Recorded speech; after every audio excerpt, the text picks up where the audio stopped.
Buen día a todos. Es un gusto y un placer para mí estar con ustedes en este día. Y bueno, estamos listos para continuar. No sé si recuerdan que estamos estudiando una serie que es el propósito y la misión de Jesús en la tierra. Y bueno, el día de hoy tenemos como tema, el nombre del tema del día de hoy específico, o este capítulo, es un líder grandioso. Y vamos a poder entender algunos principios extraordinarios que vamos a poder captar dentro de esta enseñanza. Les pedimos de favor que compartan esta transmisión para poder llegar a más personas. Y pues bueno, de parte de toda la familia pastoral les enviamos un abrazo bien grande, gordo, como dice el apóstol. Y pues decirles que les extrañamos mucho, pero estamos confiados en que muy pronto podemos estar reunidos nuevamente físicamente. Bueno, y también a las personas que nos siguen de otros lugares, pues es un gusto conectarnos con ustedes como cada vez que podemos transmitir alguna predicación, algún mensaje con ustedes.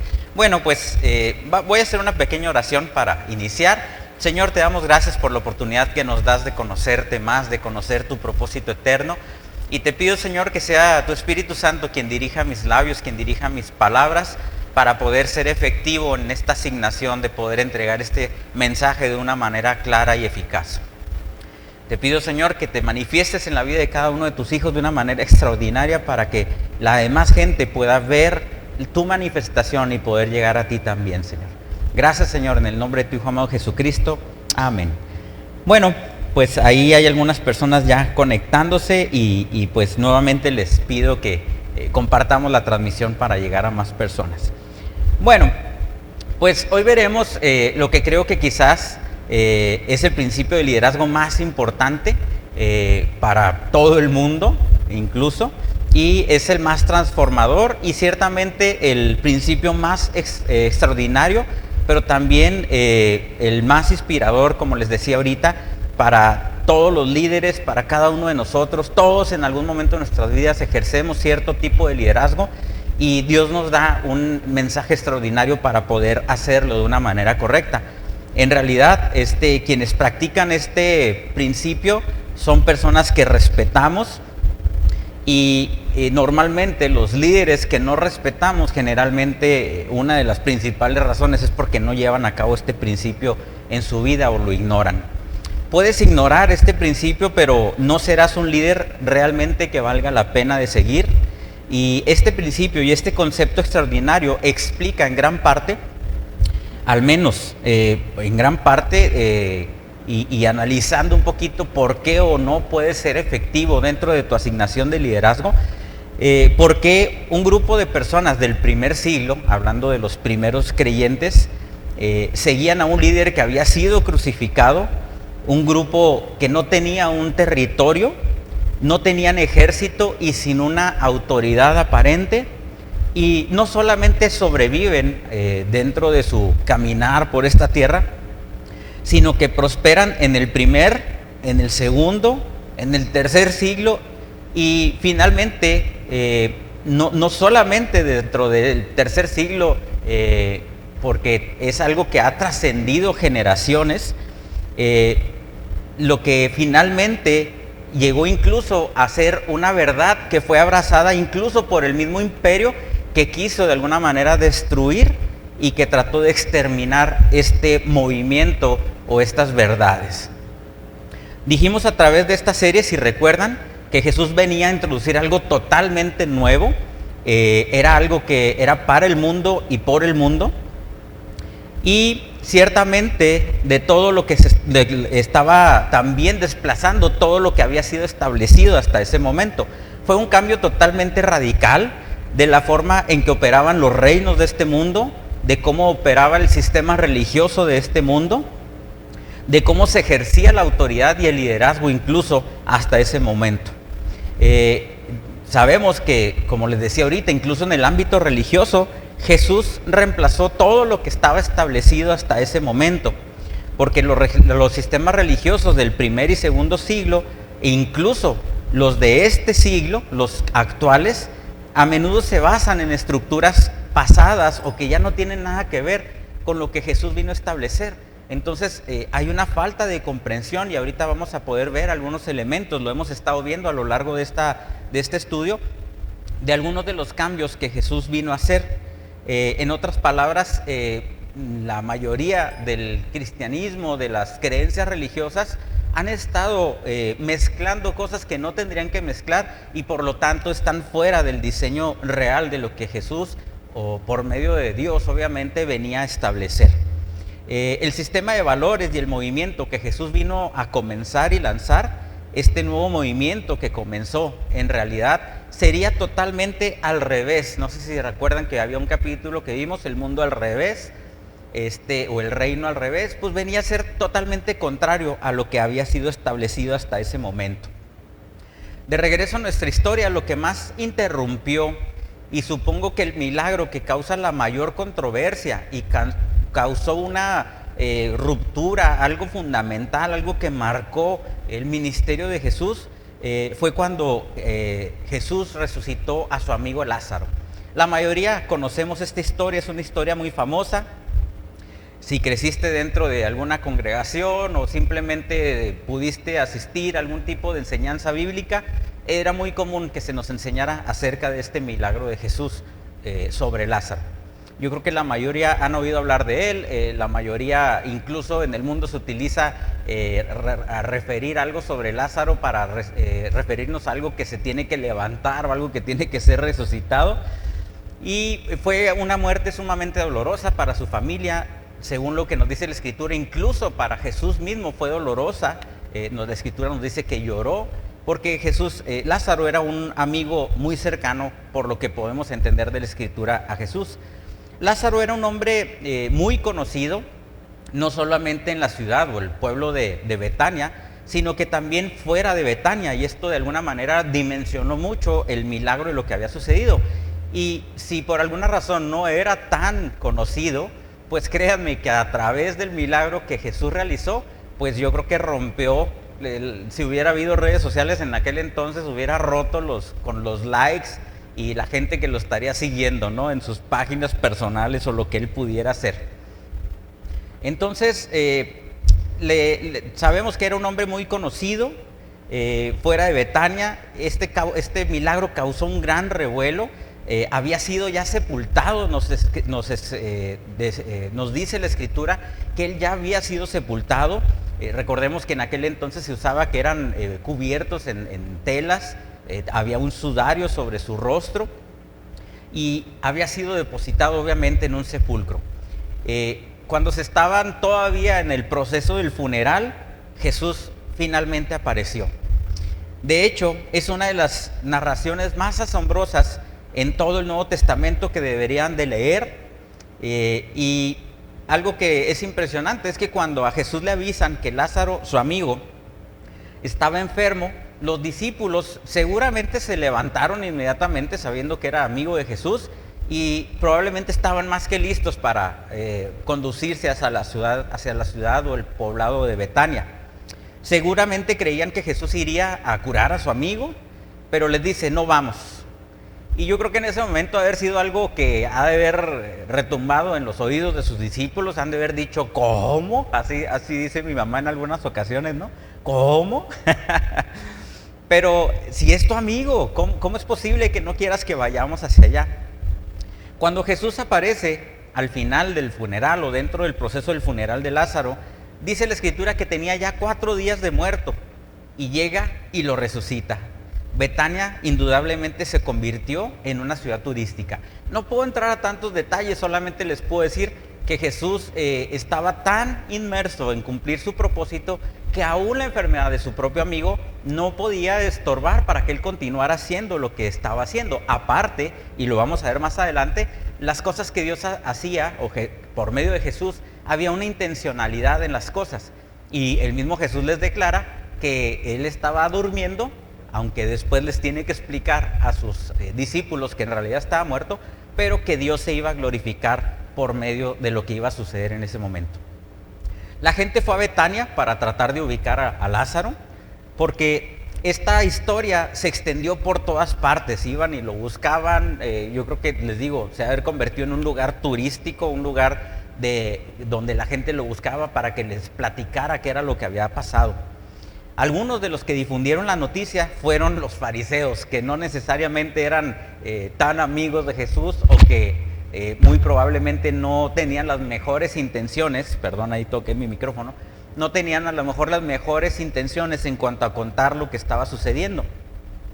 Y estos fariseos contaron lo que Jesús había hecho, así es que esta noticia llegó incluso hasta Jerusalén. Los líderes del templo escucharon sobre esto. El sumo sacerdote y los fariseos convocaron a una reunión al Sanedrín. Si algunos de ustedes recuerdan, el Sanedrín era lo que representaba al gobierno de Roma ante los judíos y representaba a los judíos ante el gobierno de Roma, y podríamos decir que prácticamente era como un alto consejo, ¿no? Gubernamental. Habíamos comentado que era también fungía como una suprema corte de justicia también en aquel momento. Y si ustedes recuerdan, dentro de este Sanedrín conocimos o hablamos de una persona que era parte de este Sanedrín. Este hombre era Nicodemo, ¿recuerdan? Lo estuvimos viendo en capítulo anterior o en capítulos anteriores. Cuando estaban reunidos en el Sanedrín, ellos dijeron esto, el consejo: ¿qué hacemos? Este Jesús está haciendo muchas señales y milagros. Jesús, como les decía hace un momento, no hacía milagros únicamente por hacerlos.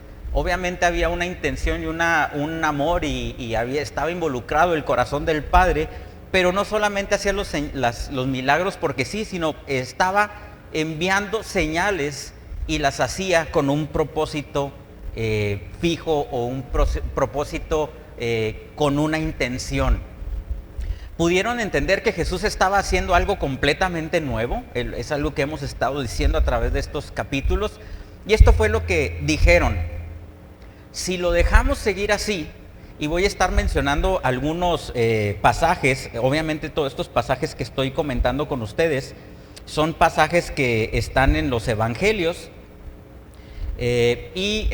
por ejemplo este de ahorita es, aunque no vamos a estar entrando a los versículos, me voy a ir más rápido, después ustedes pueden leer la historia a partir de la muerte y resurrección de Lázaro, que están en los evangelios. Ahorita voy a hacer referencia a Juan 11:48, pero voy a estar utilizando algunos pasajes de los diferentes evangelios.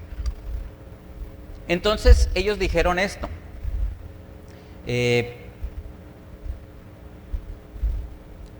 déjenme ver, me perdí aquí poquito la cita. ¿Qué hacemos?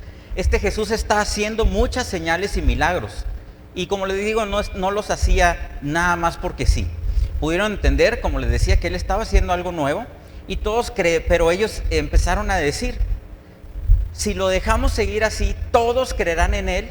¿Y cuál será el problema de esto? ¿Cuál será la consecuencia de esto? Ellos entendieron algo que probablemente no entendimos al ver las escrituras, o que probablemente incluso hay gente que no lo ha entendido hasta el día de hoy. Si todos lo siguen y si todos creen en Él, eventualmente los romanos vendrán y destruirán nuestro templo. Empieza a haber una preocupación incluso por lo que era el sistema religioso. No estaban preocupándose más por lo que Dios quería hacer, no se preguntaban si realmente esto era Dios, algo dentro de los planes de Dios, sino que estaban preocupados por lo que pudiera afectar a su religión o sus costumbres religiosas. Ellos pensaron: podrán venir los romanos y destruirán nuestra nación, porque lo que Jesús está presentando es radicalmente nuevo.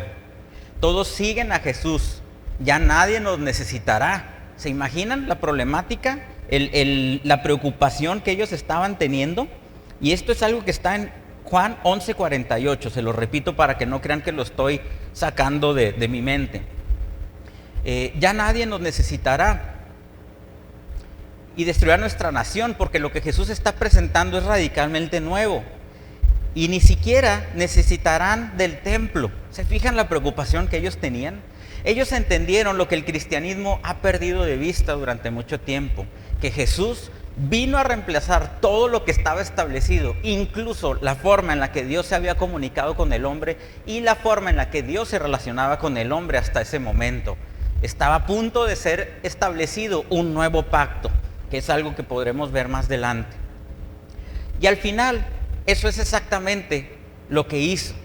Y sin embargo, incluso en el siglo XXI, hoy en la actualidad, el cristianismo se sigue aferrando a lo que Jesucristo reemplazó. Muchas congregaciones, por desconocimiento, por terquedad, yo no sé, por muchos factores que ahorita no tendríamos el tiempo de analizar, aún en la actualidad, mucho del cristianismo tradicional se sigue aferrando a lo que Jesucristo reemplazó, a la ley, a la religión, a las cosas que estaban establecidas hasta ese momento. El texto dice: así que desde ese día convinieron en quitarle la vida. Desde ese momento ya estaban haciendo un complot para quitarle la vida a Jesús. Jesús se enteró de esto. Ahora, a lo mejor algunos de ustedes se podrán preguntar: ¿y cómo es posible que Jesús se haya enterado de esto? En realidad no podemos estar totalmente seguros porque la Escritura no nos lo deja ver totalmente, pero es probable que Nicodemo, que era parte del Sanedrín, hubiera estado en esa reunión. Y si acaso él no hubiera estado ahí, él tenía los contactos porque él era parte del Sanedrín.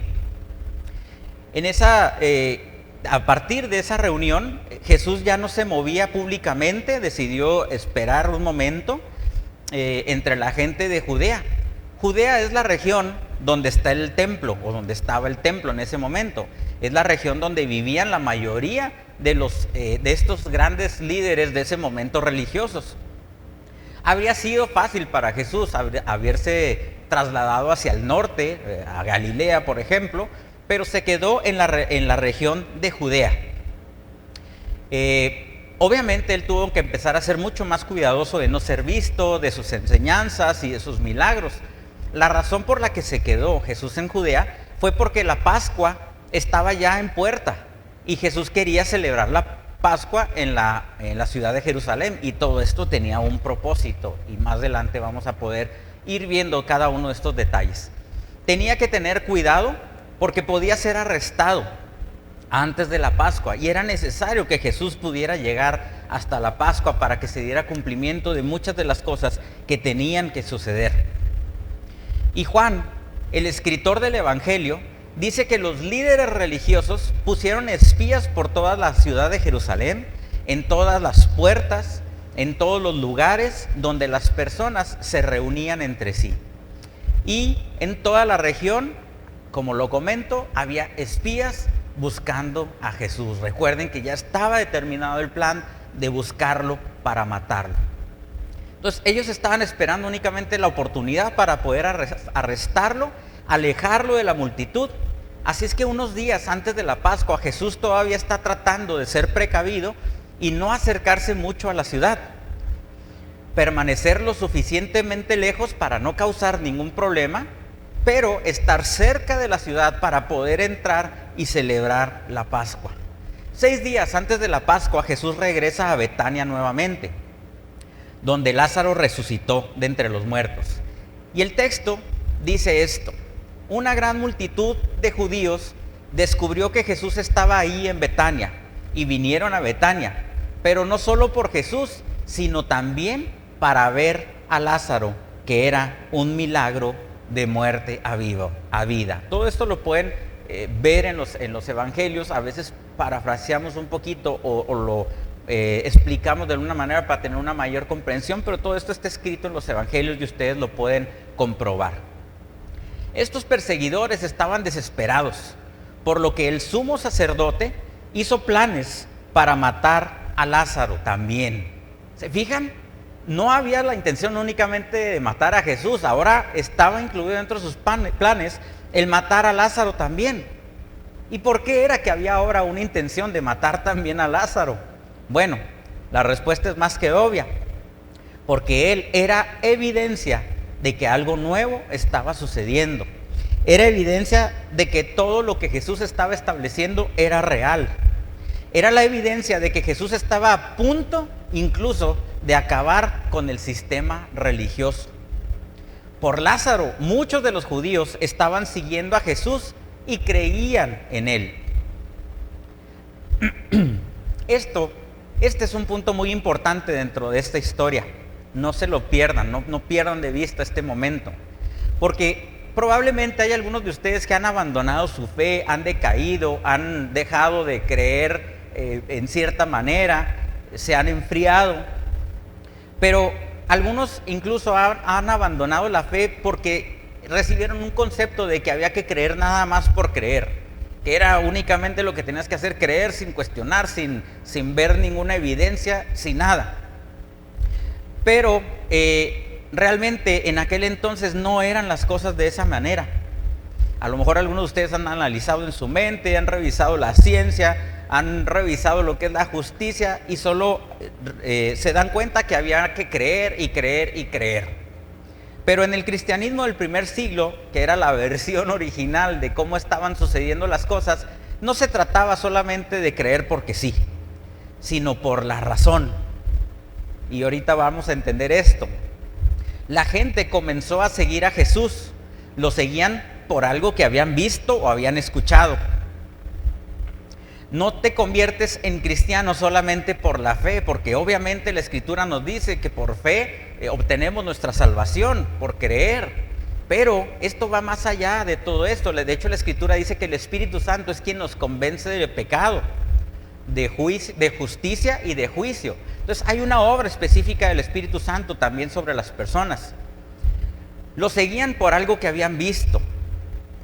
El Espíritu Santo empieza a trabajar con las personas de una manera en la que a través de hechos que suceden en tu vida, empiezas a darte cuenta que realmente existe Dios.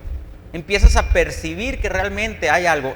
Me estoy acordando en este momento, en alguna ocasión, y lo digo muy rápido, compartió el pastor Joe Rosas, yo creo que la mayoría recuerdan de él, y estuvo compartiendo con nosotros y diciendo, cuando menciona acerca de su testimonio, que era como si Dios lo estuviera acorralando. De pronto Dios se presentaba de alguna forma, se manifestaba de alguna manera, y llegó el punto donde quedó totalmente rodeado y no le quedó otra más que poder creer, pero en base a todos esos hechos que estaban sucediendo alrededor de su vida.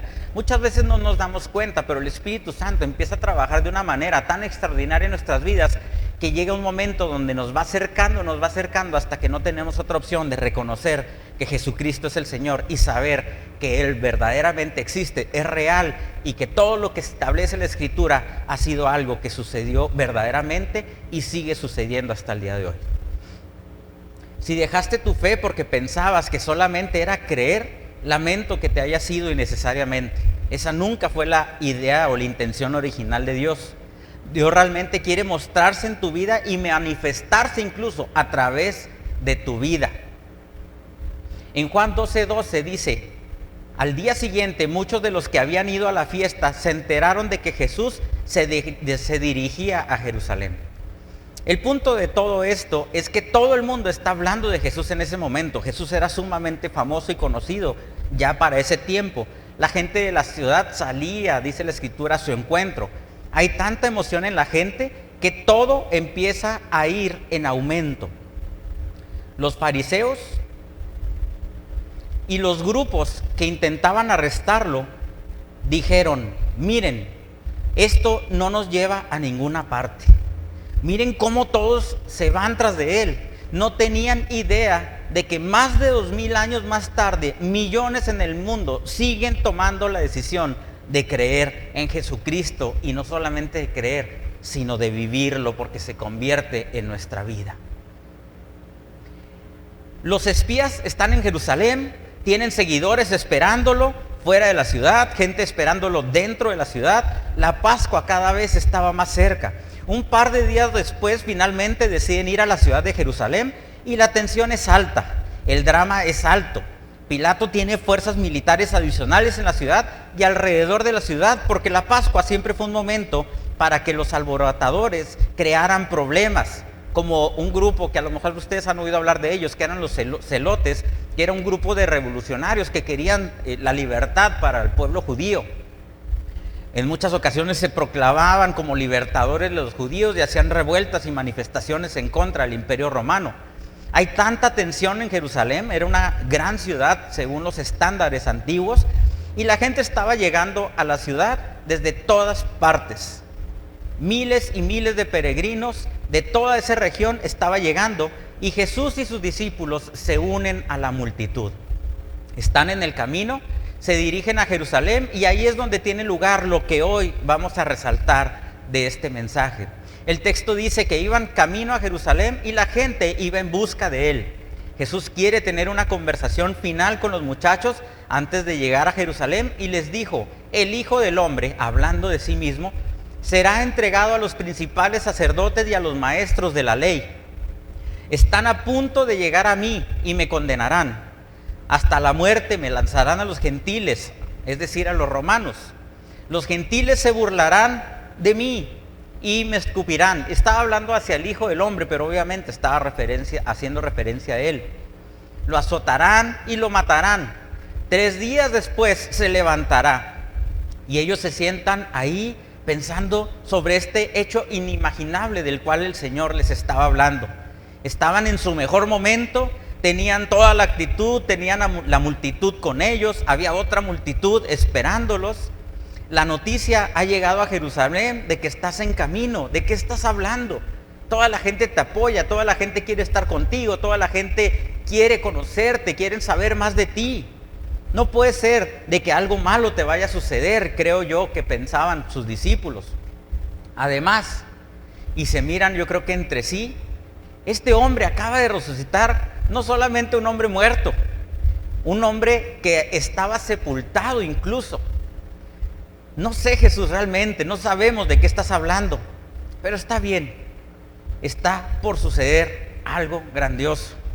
Así que no estamos seguros exactamente de qué estás hablando, pero queremos ver qué es lo que va a acontecer. Cuando Jesús termina esta plática con sus discípulos, levantaron la cabeza hacia el camino para continuar hacia Jerusalén. Y un par de discípulos se quedaron atrás y le dijeron a Jesús: necesitamos hablar contigo, maestro. Y el texto en Marcos 10:35 dice: entonces, es decir, tan pronto como Jesús terminó ese discurso, porque acababa de hablar con ellos, sobre todas las cosas malas que le sucederían, Santiago y Juan, los hijos de Zebedeo, hablamos de ellos, si recuerdan, cuando fueron unidos a este grupo de discípulos de Jesús, le dicen: maestro, querríamos que nos hagas lo que pidiéremos. O sea, en pocas palabras: Señor, te vamos a pedir algo y por favor, queremos que nos lo cumplas. En el 36 dice, Él les dijo: ¿qué queréis que os haga? Ellos le dijeron: concédenos que en tu gloria nos sentemos el uno a tu derecha y el otro a tu izquierda. Es decir, sabemos que van a suceder cosas muy malas por lo que nos estás diciendo. Sabemos que te van a escupir, que se van a burlar de ti, que te van a azotar y finalmente morirás. Esto suena terrible, maestro, pero de todos modos necesitamos que nos hagas un favor. Jesús les dice: ¿qué quieren que os haga? Miran, yo creo, por encima de sus hombros porque no quieren a lo mejor que los demás se enteren de lo que van a pedir. Y les dice: ¿dejarías que uno de nosotros, como habíamos comentado anteriormente, se sentara a tu derecha y el otro a la izquierda de tu gloria? Es decir, después de que te escupan y azoten y todas las cosas terribles que dices que pasarán, cuando establezcas tu reino, que dices que esto va a suceder, y estés sentado en tu trono, nos gustaría estar sentados a tu lado derecha y a tu lado izquierda. Sabemos que vas a ser el número 1, no te estamos pidiendo ese lugar, pero ¿podríamos ser acaso nosotros el número 2 y el número 3? En otras palabras, ¿podemos tener una posición de autoridad en tu próxima organización del reino? No saben lo que están pidiendo, les dijo Jesús, porque Él sabía todo lo que le iba a suceder y que le llevarían finalmente a la gloria. ¿Podrían pasar por lo que yo voy a pasar?, les pregunta. Y ellos respondieron: sí, podemos. Pero se equivocaron, porque en unas pocas semanas, o un tiempo más adelante, como ustedes lo saben, cuando lleguemos a esa parte de la historia, cuando Jesús es arrestado, antes siquiera de derramar una sola gota de su sangre, todos sus discípulos huyeron. Cuando los otros 10 escucharon esto, se indignaron, a pesar de que ellos a lo mejor tuvieron cuidado de que no les escucharan, les escucharon y ellos se ofendieron. Pero no era necesariamente por la inconsciencia de Juan, el poco tacto de Juan y Santiago por pedirle esto inmediatamente después de Jesús a platicarles de todo lo que le iba a acontecer. Más bien su enojo era porque ellos pensaron, yo creo: ¿y qué hay de nosotros? Queremos también nosotros ser el número 2 y el número 3, ¿por qué ustedes? Pedro ha de haber pensado: yo estaba aquí primero, yo fui el primero que fui elegido. Y ahora probablemente, a horas de entrar a la ciudad de Jerusalén, están discutiendo sobre quién será el más grande en el reino de Dios o en el movimiento de Jesús en su eclesía. Y Jesús, yo creo, simplemente ha de haber puesto los ojos en blanco, ha de haber mirado, yo creo, hacia el cielo y se ha de haber dicho a sí mismo, mí mismo, creo que elegí mal a estos tipos. Obviamente esto es algo para romper el hielo nada más. No sé si realmente lo pensó, pero el texto nos dice, mas Jesús llamándolos les dijo, y si son portadores de la vida, cada uno de ustedes, de Cristo Jesús, esto también es para ti y para mí. Si eres un ministro del nuevo pacto, que todos aquellos que hemos recibido a Cristo somos ministros de este nuevo pacto, que debemos ser competentes, por cierto, lo dice la Escritura, esto es realmente para cada uno de nosotros. Si algunos de ustedes se han enfriado, si algunos de ustedes se han alejado de la fe, puede ser porque no viste un modelo correcto en las personas que te enseñaron. A final de cuentas es tu decisión, pero a veces pudieron haberte modelado algo incorrecto y a lo mejor eso puede influir en la decisión que tú tomaste. Esto es lo que les dijo en Marcos 10:42.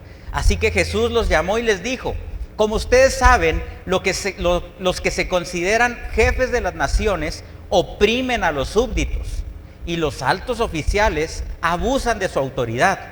Y el texto griego usa dos palabras que rara vez se usan en otro lugar de las Escrituras, diciéndoles, ustedes saben cómo funciona la autoridad. La persona en la cima tiene todos los recursos y todo el poder y toda la influencia que fluye hacia ellos. Y ellos aprovechan de su poder para su propio beneficio. Esto como que nos suena, ¿no? De alguna manera, o como que de alguna manera se nos viene a la mente, ¿no? Con muchos tipos de autoridad que hemos conocido. Y aprovechan su propio poder para su propio beneficio, independientemente de lo que signifique para las demás personas debajo de ellos. ¿Saben cómo funciona eso, verdad? Probablemente Jesús les cuestionaba. ¿Saben cómo los gentiles ejercen la autoridad? ¿No es así? Y los 12 discípulos dijeron, sabemos exactamente cómo funciona. Por eso estamos preguntando si podemos estar en la parte superior de la cima de la montaña. En la cima, lo más alto de la pirámide, lo más alto que se puede tener. Sabemos exactamente cómo funcionan las cosas, Jesús. Yo creo que le decían. Cuando estás en la cima, obtienes más cosas que las personas que están en la parte más baja. Cuando estás en la cima, aprovechas tu autoridad para obtener de las personas de abajo lo que quieres y lo que necesitas. Sabemos, Jesús, exactamente cómo funcionan las cosas. Jesús los mira. Y Jesús nos mira a cada uno de nosotros si somos hijos de Dios. Y estas próximas 5 palabras griegas son tan poderosas. Y hay palabras que no solamente deben de entrar en nuestro oído, sino que tienen que entrar a nuestro corazón. Pero más que eso, son palabras que tenemos que tomar para trabajar en nuestras propias vidas. Y son palabras que muchos de nosotros muchas veces no ponemos en práctica. Y esto es lo que les dijo. Ustedes saben cómo funciona, ¿no es así? Pues lo que yo les presento es completamente nuevo. Lo que les presento es completamente diferente. Lo que les presento es totalmente diferente de los reinos de este mundo.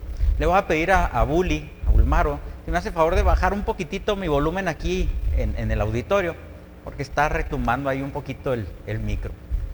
Un poquito. Es algo completamente nuevo, completamente diferente. Lo que les presento es algo que no hacen los reinos de este mundo. Que los recursos, el poder y la autoridad se administrarán de una manera diferente en mi eclesía. Y si vas a ser parte de mi eclesía, si van a ser parte de mi movimiento, muchachos, tienen que hacerlo bien. Ahorita revisa solamente si no se bajó mucho en la transmisión el volumen, ¿no? Porfa, Bully. Si vas a ser parte de mi eclesía y parte de este movimiento, tienes que hacer las cosas de la manera correcta. El poder y la influencia no son para los poderosos y los influyentes según los estándares de este mundo. Estamos volteando el mundo al revés. En mi reino, el poder e influencia serán utilizados para un propósito diferente, que es el propósito eterno, y para las personas con una mentalidad diferente. Por eso es necesario la renovación de nuestro entendimiento. En cambio, dijo, ¿quién quiere ser grande entre ustedes? Me imagino que les preguntaba Jesús, ¿quieren ser grandiosos? A ver, levanten la mano, ¿quiénes de ustedes aspiran a la grandeza? ¿Quiénes de ustedes quieren ser autoridades? ¿Quiénes quieren ser líderes? Si quieren ser alguien con influencia. ¿Cuántos de ustedes quieren ser geniales? Yo imagino que todos absolutamente habrían levantado la mano a una pregunta así de parte de Jesús. Pero entonces Él les dice, está bien, en mi reino así es como funcionan las cosas para ser el más grande. Quien quiera hacerse grande entre vosotros deberá ser su servidor. Y todos bajaron las manos inmediatamente, me imagino. Sirviente para nosotros muchas veces no es más que un concepto o tenemos una vaga idea de lo que era ser un sirviente. Pero para ellos sí sabían lo que representaba ser un sirviente. En sus familias había sirvientes. Mateo, el recaudador de impuestos, tenía muchos sirvientes a su servicio. Y Jesús dijo que si vas a ser grande en mi movimiento, entonces debes tomar la decisión de ser un sirviente. Seguramente pensaron que no era esto muy atractivo. Ellos estaban esperando influencia, poder, autoridad, ser mayor que todos los demás. Pero Jesús no ha terminado y aún las cosas se ponen aún peor para ellos. Y quien quiera ser el primero deberá ser un esclavo de todos. No todas las versiones lo manejan de esta manera, pero la palabra que se utiliza es la palabra doulos en el griego, que es esclavo. Al menos a los sirvientes les pagan, pero un sirviente no tiene derecho a una paga. Y se quedan muy callados. Ya deberían de saberlo. Mi reino es un reino al revés. El que ha llegado a reemplazar todo lo que estaba establecido hasta este momento. No solo los reinos de este mundo, sino incluso aún las estructuras religiosas que existen en este tiempo.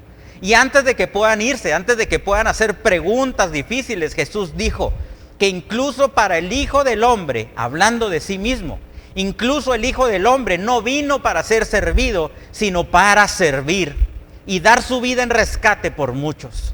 En mi opinión, creo que cada hijo de Dios debería memorizar esta declaración que Jesús hizo. Creo que cada líder cristiano debería memorizar esto que acabamos de decir. Creo que si actuáramos así todos, no solamente los líderes que prestan algún servicio dentro de alguna congregación, si todos actuáramos así, algo sucedería en nuestras comunidades, algo sucedería en nuestras propias familias. Y ahí está Jesús diciendo, yo no vine a ser servido, sino a servir y a dar mi vida en rescate por muchos. Y ellos no tenían idea de lo que vendría. Probablemente el maestro se los había dicho, pero yo creo que ellos no lo dimensionaban y no alcanzaban a entender lo que habría de suceder. Probablemente ni siquiera lo creían posible. Y muy pronto ellos se enfrentarían a esa abrumadora y poderosa idea transformadora de que Jesús era el Rey que vino a revertir el orden de las cosas, a revertir el orden de lo que sucedería. El Rey que daría su vida por sus súbditos y luego, después de esto, sería colocado y sentado en el trono como el Rey de Reyes y Señor de Señores. Les estoy pidiendo que dediques tu vida el uno por el otro. Y lo sorprendente, recordemos que lo más importante de todo esto era que se estableciera el propósito eterno. Esto lo vamos a ver más adelante. De hecho, el próximo capítulo vamos a estar hablando específicamente del propósito eterno. Acuérdense que estamos viendo la sucesión de hechos históricos de cuando Jesús estuvo en la tierra, pero viendo cómo se estaban desatando principios y cosas que tenían que ser establecidas en este nuevo reino.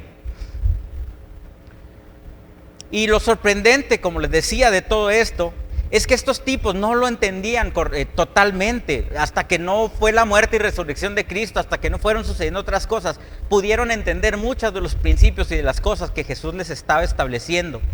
En el libro de los Hechos, dicen lo que sucedió después de la resurrección.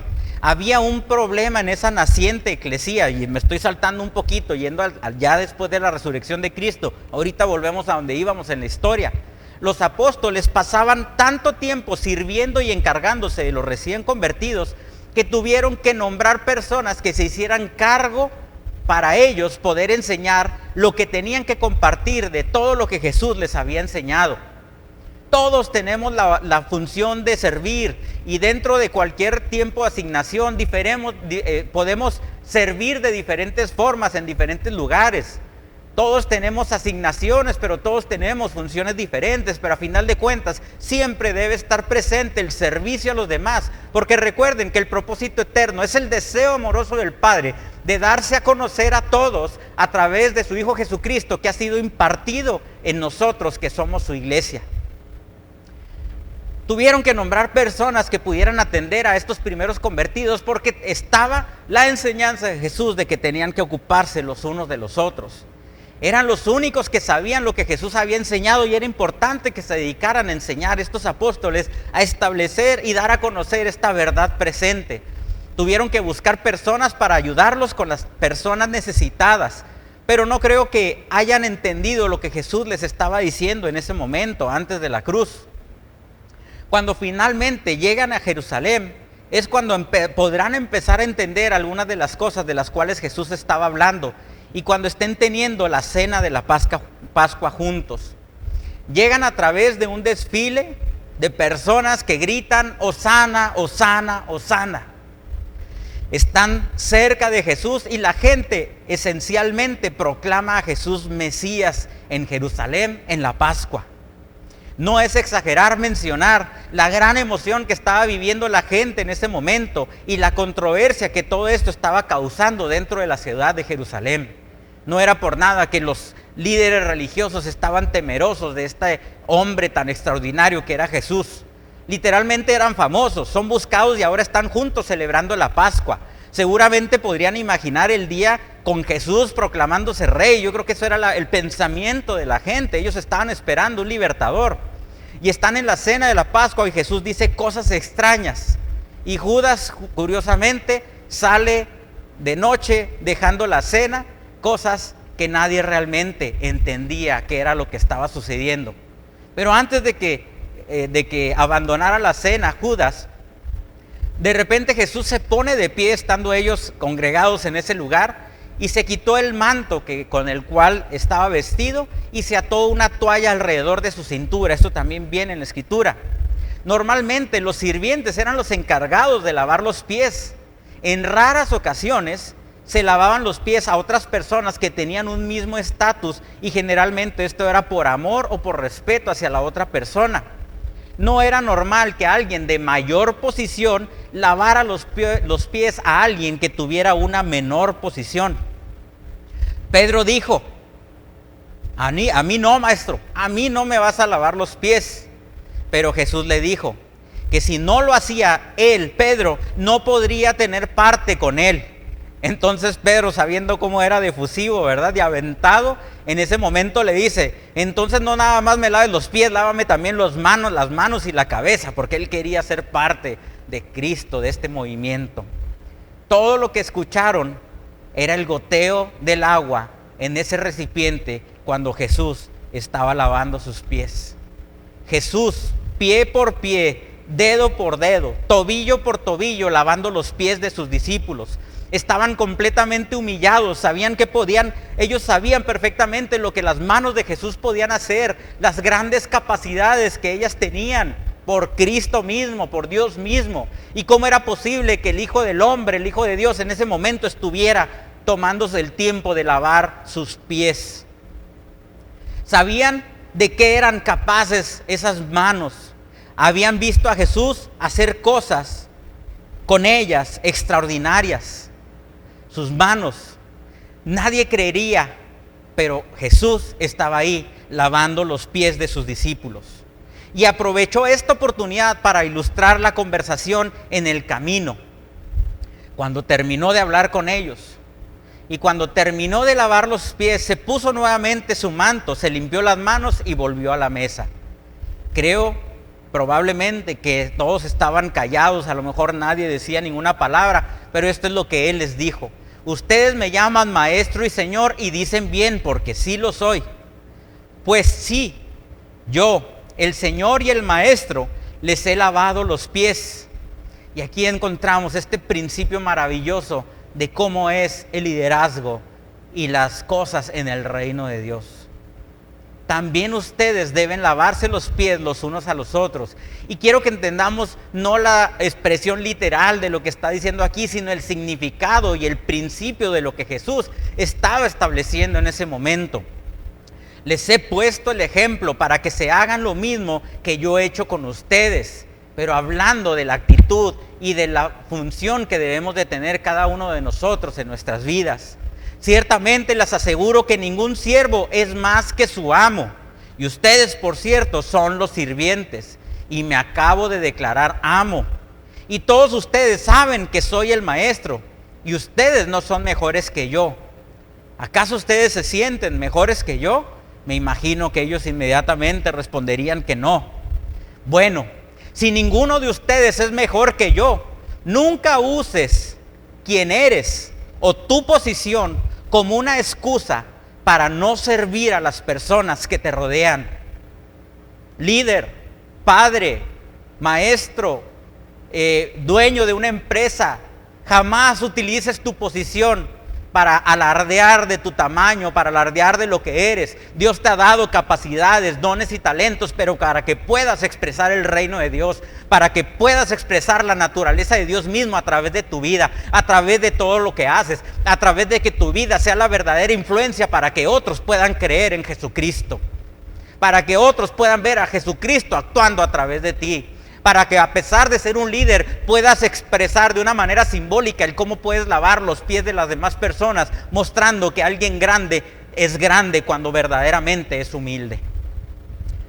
Servir a las personas que te rodean, porque yo solo les sirvo, no solo como sirviente, sino también me he hecho esclavo prácticamente.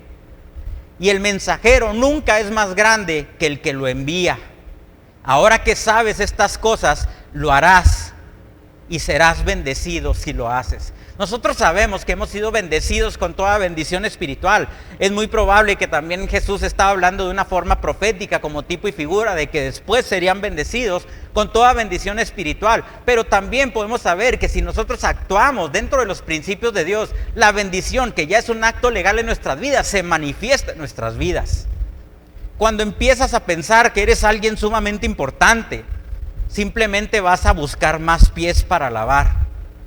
Los discípulos nunca olvidaron esa noche, y de hecho en los años posteriores a la resurrección de Jesús, la iglesia perseguida hizo exactamente eso. La iglesia del primer siglo era sumamente fuerte.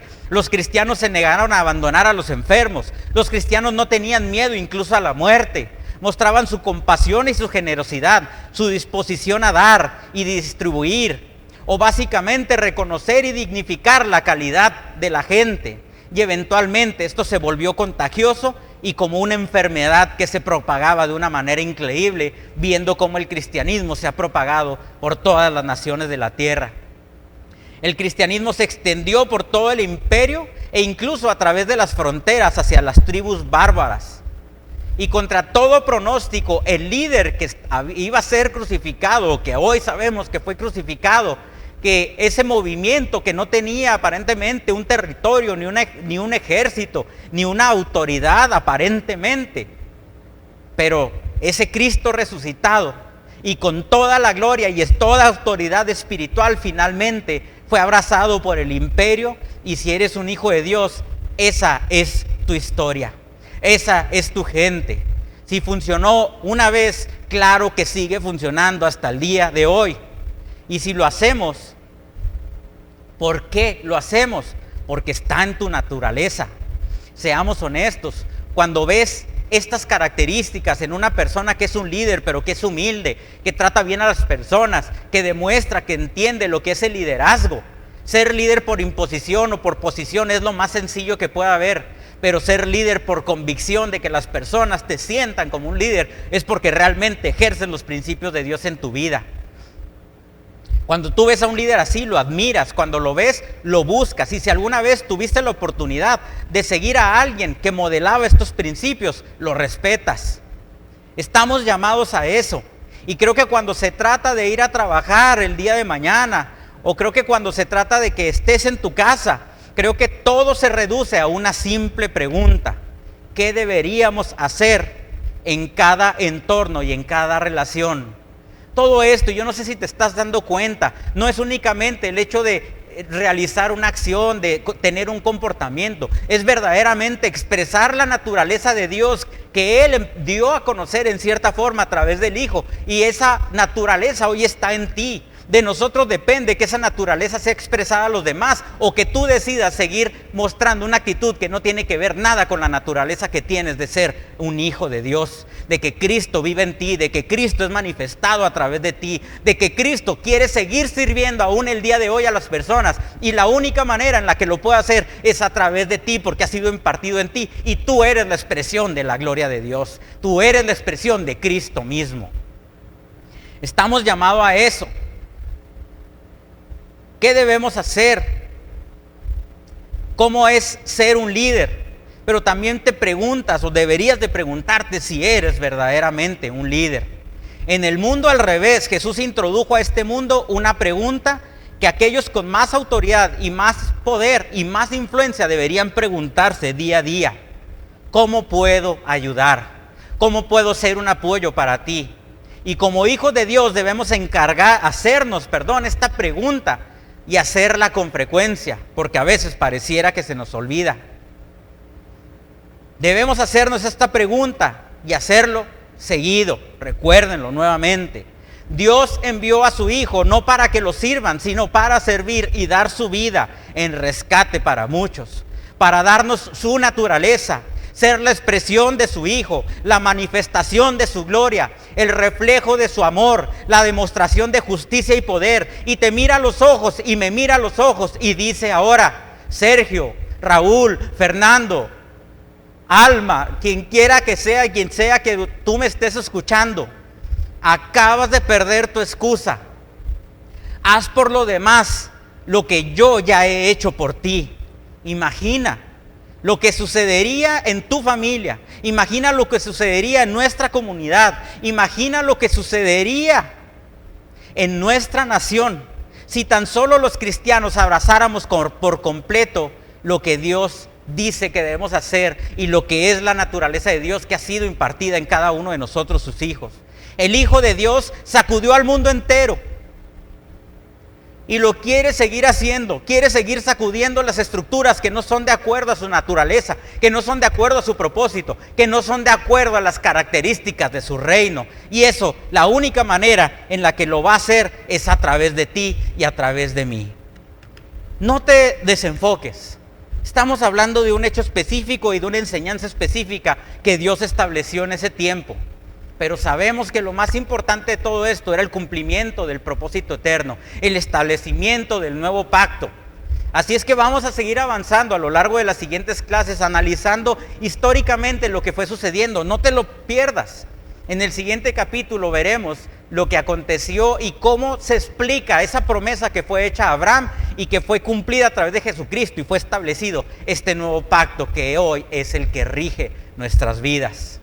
Espero que este mensaje haya sido de bendición, que haya sido de algo que te haya llenado, que haya movido tu espíritu, que haya movido tu alma para llegar a actuar y actuar dentro de la naturaleza que hoy tenemos, que es la naturaleza de Dios mismo en nosotros.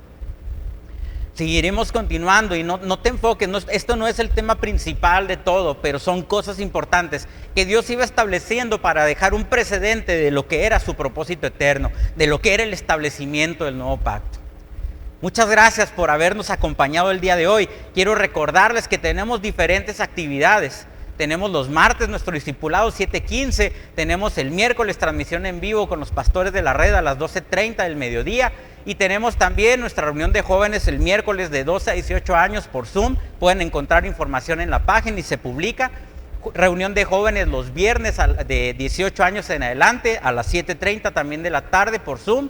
También podrás encontrar información. Y bueno, nos disculpamos porque este sábado no nos fue posible transmitir nuestro programa de niños, pero es todos los sábados a las 12 del mediodía. Tuvimos algunas dificultades técnicas, pero el siguiente sábado tendremos la oportunidad de ver este programa de niños. Muchas gracias por habernos acompañado el día de hoy. Gracias a todos quienes han sembrado en este ministerio. Sus aportaciones son aportaciones que ayudan de una manera extraordinaria en el avance del reino, y sabemos que dice la Escritura que todo lo que sembramos lo cosechamos abundantemente. Declaramos bendición sobre la vida de cada uno de ustedes, declaramos salud en la vida de cada uno de ustedes, y que sus cosechas son prosperadas sobreabundantemente, no solamente las económicas, sino todo lo que haces para el avance del reino. Nos vemos, hasta la próxima.